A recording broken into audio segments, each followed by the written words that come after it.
শেফালি ফুল গাছটাও দেখায় নাই।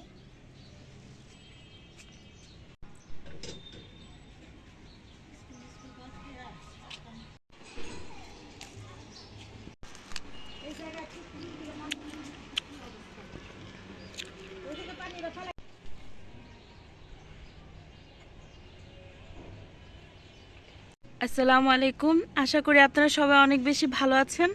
আলহামদুলিল্লাহ আমরা অনেক বেশি ভালো আছি। এই তো দেখেন আজকে নতুন আমাদের কয়েকটা টমেটো হয়েছে গাছে। কিছুদিন আগে এগুলো ফুল ছিল, ফুলও দেখাইছিলাম আপনাদের। শিউলি গাছ থেকে দেখেন আজকে সব ফুল নিচে পড়ছে। এই যে দেখেন এটা দূর্বা ফুল গাছ, বিভিন্ন রঙের দূর্বা ফুল গাছ, কসমস ফুল গাছ।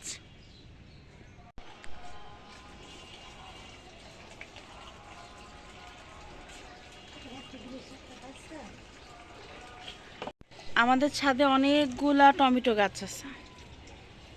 দেখেন এখানে হচ্ছে নতুন টমেটো হচ্ছে আর কি। 10 থেকে 12টা টমেটো গাছ লাগাইছি। দেখেন করলা গাছে একটা করলা ধরেছে।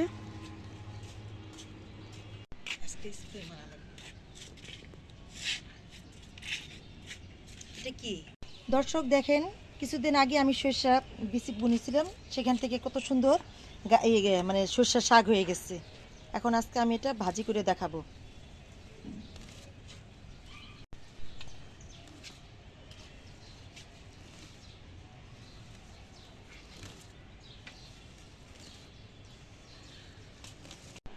দেখেন কতগুলা সিম হয়েছে আমাদের কাছে। অনেক সিম ফুলও আসছে, আবার অনেকগুলো সিম ধরেও গেছে আর কি। সিমগুলো অনেক বেশি বড় হবে। দেখুন আমাদের কাছে কতগুলো সিম ধরেছে। কিছুদিন আগে ফুল দেখিয়েছিলাম আপনাদের, এই যে দেখেন কতগুলো সিম হয়েছে।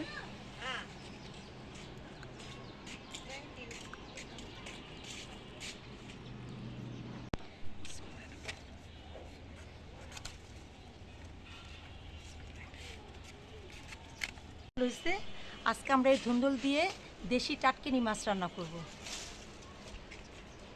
গোলাপি কালার জবা ফুল, তো এখনো ফুলটা ফুটে নাই আর কি। আজকের মধ্যে মনে হয় ফুটে যাবে, বিকালের মধ্যে।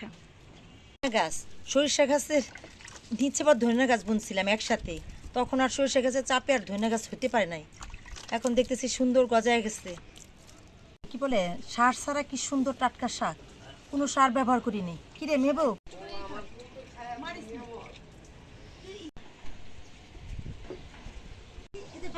দেখাবি না?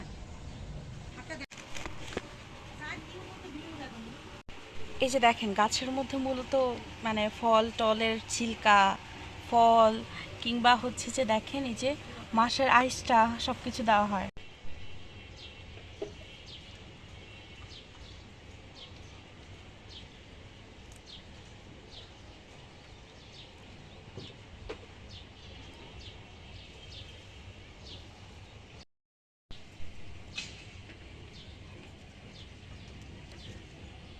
মিষ্টি আলু,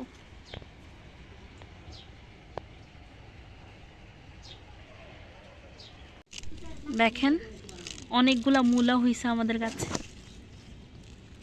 গাছের ধুন্দুল বেগুন দিয়ে দেশি টাটকিনি মাছ রান্না করব আর সরিষার শাক ভাজি করব। গাছের বেগুনগুলি বেশি হয়ে গেছে, বাতি হয়ে গেছে। সরিষার শাক ভাজি করব। ছেলেবেলা সম্পর্কে জানতে চাই, তো আমি বলি আমার ছেলেবেলাটা অনেক সুন্দর ছিল, অনেক সুন্দর ছিল। সবাই বলে ইউটিউবে দেখি, ফেসবুকে দেখি, সবাই 90 দশকের কথা বলে। আমাদের ছেলেবেলা ছিল 80 দশকে। শাকের মধ্যে সবসময় রসুনটা বেশি দিতে হয়, যেন রসুন পেঁয়াজ দুটাই বেশি। শাক অল্প কিন্তু পরিমাণটা বেশি। আমার আমার বাচ্চা বা আমার ছাত্রছাত্রী যারা আমার ছেলেবেলা সম্পর্কে জানতে চায় তাদের উদ্দেশ্যেই বলতেছি, আমার ছেলে মেয়ে তো সারাক্ষণ মানে একটু অবসর পেলে আম্মু তোমরা ছোটোবেলায় কীভাবে সময় কাটাইছো, তখন আমি বলি তোমাদের মতো আমাদের ডিভাইস নির্ভর জীবন ছিল না। সকাল হলেই ছালা বা পাটি নিয়ে রাস্তার মধ্যে বসে যেতাম। রাস্তা বলতে কি, তখন আশেপাশে গাছ গাছালি, এমন মানে আমাদের পাশে বাড়ির পাশে যে রাস্তাটা সেটাও ছিল গাছ দিয়ে ঘেরা।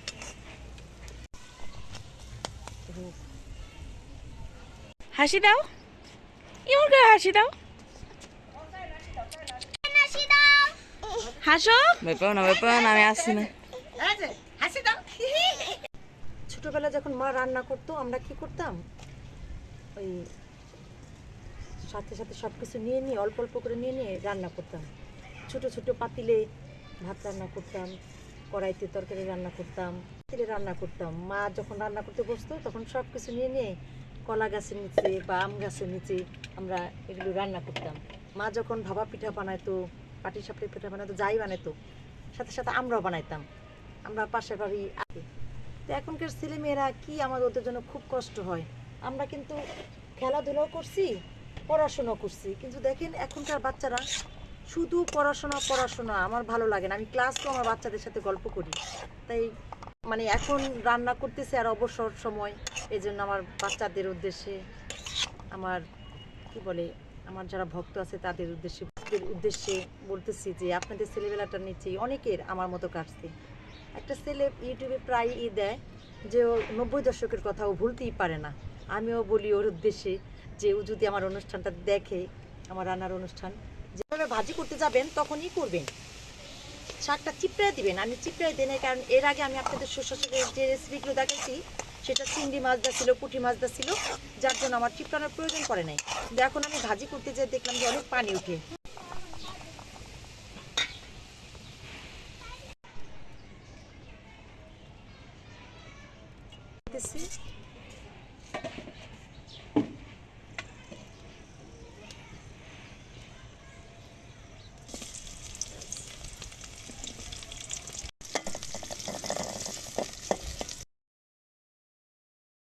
কাঁচা আদা এবং রসুন দিয়ে তরকারিটা রান্না করতেছি।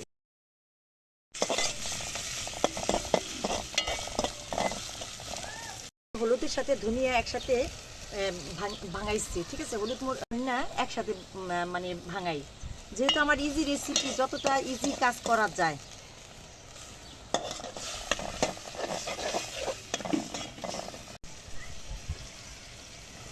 লবণ,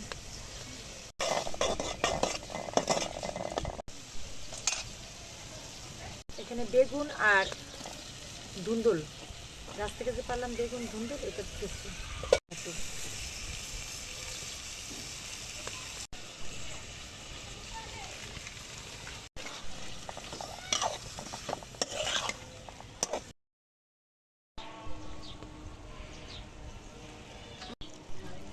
এই তরকারিতে অত পানি দিতে হবে না, অল্প পানিতেই এটা হয়ে যাবে।